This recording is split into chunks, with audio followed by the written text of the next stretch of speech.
All right, doing a little update on my 17 XXC 1000. I've already done a video on it, but I've now got 70 miles on it. Still pretty new, so I've got a lot of learning and a lot more time to put on it to really have a good opinion and review on it. But I just got done washing it, so I have the seat off of it and this other plastic front end part. So again, I'm still messing with suspension. I complained about it a little bit, and you know, here you have a 17 millimeter wrench will adjust your high speed. Then just a flathead screwdriver will adjust this gold screw, which is your low speed, and then you've got your rebound, and then your springs, of course, you can adjust that, which I have. And I've adjusted everything pretty soft. I think I could go softer on my springs here, and that may be what I need to do. But it still rides rough. It still bounces me off the seat. I'm having a hard time keeping the wheels planted on the ground. You know, if you shoot over a rock ledge or you shoot over a log, it's pretty hard to determine exactly where you're going to end up. It's pretty unpredictable right now, just trying to get the suspension to smooth out and keep these tires planted. So I'm having a real hard time with that. I don't know anything about suspension, and it makes it real difficult for somebody like me to tinker with it. I wish that it was set up to where I didn't have to tinker with it. I just like to be able to buy something for the most part and not mess with it, but I can clearly see that I'm going to have to do something, maybe even change the whole shock, but I'm hoping I don't have to go that far. But it definitely needs some work. Hopefully I can get it with these springs and shocks. Time will tell on that. That's been a big complaint, and so far that's about it. I did put some 28-inch by 10 by 12 Blackwater Evolution tires. They're a radial tire. They're 8-ply. These ones weigh just under 33 pounds, so pretty light. When you start comparing 8-ply radial tire in this size, they're one of the lighter ones. If I had it my way, I would go to an 8-inch up front, but so far I haven't seen a good tire that has that narrow of a tire. If you're talking 27, 28, 29-inch, which is kind of where I want to be. So they're 10-inch all the way around, and they do pretty good. They handle good, but anytime you start putting what I call a balloon type of tire, you're going to lose some of your handling, especially up front. You know, it doesn't grip as good. It does more sliding and washing out than it does turning. So not as good at handling, but not bad enough that I would really complain too much about it. But I think I may drop down to a 27 if I have to, because I would much prefer at least a 9-inch up front. So, but the thing's got plenty of power, so you know, you don't really notice it at all, except if you try to do wheelies. My wheelies are a little bit harder to do with these tires compared to stock, but it'll still do it. And up in the woods, it's still got exhilarating power. It's still fun, and so I'm enjoying that a lot. So you'll see I have acquired a hole in my exhaust trap. What happened? I got in a situation where I had to back down into a mud hole. I got this wet and got some mud on there, and then it just burned a hole in it. By the end of the ride, it burned a hole. So if you're going to be getting this in the mud and water all the time, don't even waste your time with this exhaust wrap or header wrap as this is, which is supposed to be better. It won't hold up. It does make a difference. It does make it run cooler, or at least it doesn't run cooler, but it feels cooler on your legs, and especially your seat.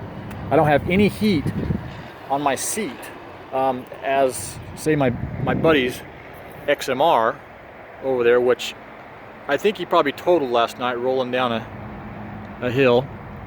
But anyway, I don't have as much of a heat issue as he does because of the exhaust wrap, but like I said, if you're going to have it wet and in the mud all the time, it's just going to burn off, so don't even waste your time with it. The other little issue I've noticed, and I'm leaning pretty seriously to getting an exhaust and a tuner, simply because it does get hot around the clutch area and down lower on your legs. It still gets much warmer than this, anything else I've been on, and I would like to get rid of that. The other thing, it's going to be hard for you to see, but this plastic is starting to bend. See, it should be up here more, but it's bent clear down. It's bent clear down there due to the heat. The heat is warping this plastic and causing it to shape. Even on this side, it's doing it a little bit, but not too noticeable. This side is got a big gap, and when you put the seat on, you've got this big hole that you notice right here, and I'm pretty disappointed in that. So I think these things have a bad heat issue, and I'm probably going to have to do something about that. Otherwise, I don't know what else is going to get burnt or molded. And when I start riding in 90 and 100 degree weather, which I don't know if I'll even go when it gets that hot, but certainly when I start riding in warmer weather, it's going to be pretty brutal. I can tell already. So I think the heat issue is something I'm going to have to address. Other than that, it's been great. I think it's pretty easy to wash up. It's pretty great. One other little thing I might mention here. Here's the intake for the clutch, if while we're there, if anybody wants to know. But as I was washing it, I realized that I had gotten water up in the top here in these little cracks, if you can see it, and it kind of goes all the way around down in there. And I had some soap and water in there, and a little bit of dirt. And when I went to take the air gun and try to blow off the excess water, I sprayed dirty soapy water all over it, and I had to re-rinse it off. And I found out that this stores a pretty good chunk of mud and water in there. So it may be something you want to try to address. There's probably not much a guy can do with it. Maybe put a bunch of silicone in there. What I'm just going to do is just take the garden hose and just rinse it out. I'll just rinse it out with water, put clean water in there, and then take the air gun and blow the water out. That's how I'm going to take care of that issue. And maybe to some people it's not going to be an issue, and they'll just leave dirt and water in there and not even worry about it. So I did notice that today after my cleaning session. But anyway, I guess that's about all I have to say about it right now. I don't have any issues with it. And of course I still got a lot more miles to put on it, and I'll try to update later on in the future if something comes up, and if I change my opinion on it.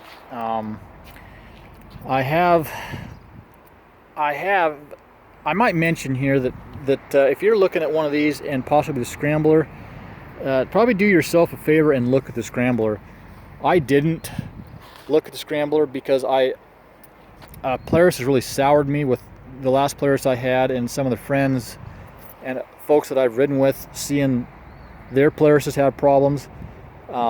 So I've pretty much vowed to not get a Polaris ever, and so I didn't even look at it. But the reviews I'm getting are suspension is phenomenal, real smooth from what I'm hearing, and I know Polaris is pretty notorious for having smooth machines. They might bottom out, and they might not be good for jumping and other things. If that's what you're into, it may not work. But I wish this had more of a ride like what I think the scrambler would have. I like the narrow seat design on the scrambler. I've sat on one here recently, and I like the seating position better. There's some things about Scrambler I like. Now, whether or not it's going to hold up as good as the Can-Am, I don't know. And that's kind of why I decided not to look at one, because I was soured and I just didn't have any faith that the thing was going to hold up, especially bushings, bearings, you know, and those sort of things. So I didn't even look at one, but I probably should have. And if you're looking, even if you have an opinion on either of these, this or the Scrambler, I would at least do yourself a favor and look at them, try to ride them, and give them both a good thought before you jump in and start forking out $12,000 or $15,000. You know, it'd probably be in your best interest to look at them both and give them a good thought. But anyway, other than that, I'm happy with it. It's still got a lot of power. Like I said, even with these tires, it's real snappy and it's a fun machine. So there you go. Thanks.